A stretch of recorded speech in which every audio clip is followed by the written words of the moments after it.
ناظرین، تیسری عالمی جنگ کا آغاز ہو گیا ہے۔ اسرائیل نے لبنان، مصر اور شام پر حملے شروع کر دیے ہیں۔ فلسطین میں بھی زمینی حملے کیے جا رہے ہیں۔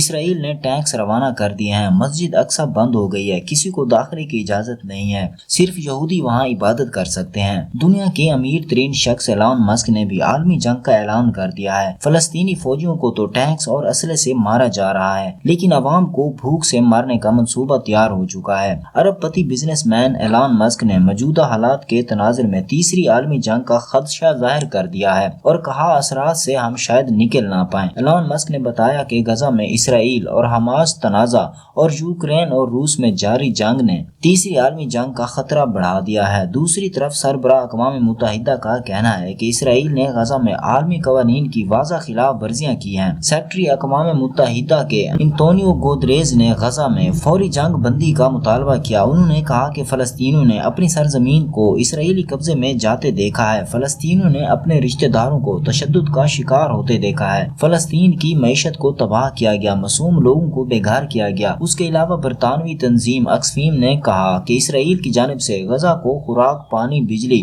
اور ایندھن کی سپلائی منقطع کرنے کے بعد بھوک کو جنگی ہتھیار کے طور پر استعمال کیا جا رہا ہے۔ آکسفیم عالمی سطح پر غربت کے خاتمے پر توجہ مرکوز کرتی ہے۔ 7 اکتوبر کو حماس کے جنگجوؤں کی غزہ نے جنوبی اسرائیل پر حملے کے بعد اسرائیل نے غزہ کا مکمل محاصرہ کیا ہوا ہے۔ ہر روز صورتحال خراب ہوتی جا رہی ہے۔ بچوں کو مسلسل بمباری سے شدید صدمے کا سامنا ہے، ان کے پینے کا پانی آلودہ ہو چکا ہے، اہل خانہ کے پاس خوراک نہیں، وہ اپنے بچوں کو کھانا کیسے کھلائیں؟ آکسفیم نے اقوام متحدہ کی سلامتی کونسل رکن ممالک سے صورتحال کو مزید خراب ہونے سے روکنے کا مطالبہ کیا ہے، فوری جنگ بندی کا مطالبہ کرتے ہوئے کہا کہ تمام ضروری خوراک، ایندھن، پانی اور طبی سامان کی فراہمی کی جا سکے۔ دوستو، غزہ پر اسرائیلی بمباری میں شہید ہونے والوں کی تعداد جمعرات کی صبح تک 6600 سے تجاوز کر گئی تھی۔ اب تک غزہ پر اسرائیل کی بمباری جاری ہے، مزید 37 فلسطینی شہید ہوئے، شہداء کی تعداد 6600 سے زائد ہو چکی ہے۔ بچوں سمیت 15,500 افراد کے ملبے تلے دبے ہونے کا خدشہ ہے۔ عرب کی بھی الجزیرہ کے بیورو چیف کے گھر پر اسرائیل نے بمباری کی، جس سے صحافی کی اہلیہ، بیٹی اور بیٹا شہید ہو گئے۔ صحافی کو جنگ کی کوریج کے دوران اطلاع ملی، گھر پہنچا تو پورا خاندان کفن میں لپٹا ہوا تھا۔ اس کے بعد جو اب حماس کی جانب سے اسرائیل کے تفریح شہر علاق پر 220 کلومیٹر دور وہاں سے راکٹ حملہ کیا گیا۔ ترجمان القسام بریگیڈ کے مطابق حماس کے نئے راکٹ عیاش کی رینج 250 کلومیٹر تک ہے۔ اسرائیل فوج کا کہنا ہے کہ غزہ جنگ کے بعد حماس کا سب سے طویل ترین حملہ ہے۔ رات گئے غزہ سے فائر کیا گیا راکٹ اسرائیل میں ایک عمارت سے ٹکرا گیا، جس سے 2 افراد زخمی ہوئے۔ اسرائیل چونکہ انتہائی غیر انسانی طریقے سے حملے کر رہا ہے، اس لیے جو بائیڈن نے بھی اس کی سختی سے مخالفت کی ہے۔ امریکی صدر جو بائیڈن نے حماس فلسطینیوں کی اکثریت کی نمائندگی نہیں کرتی،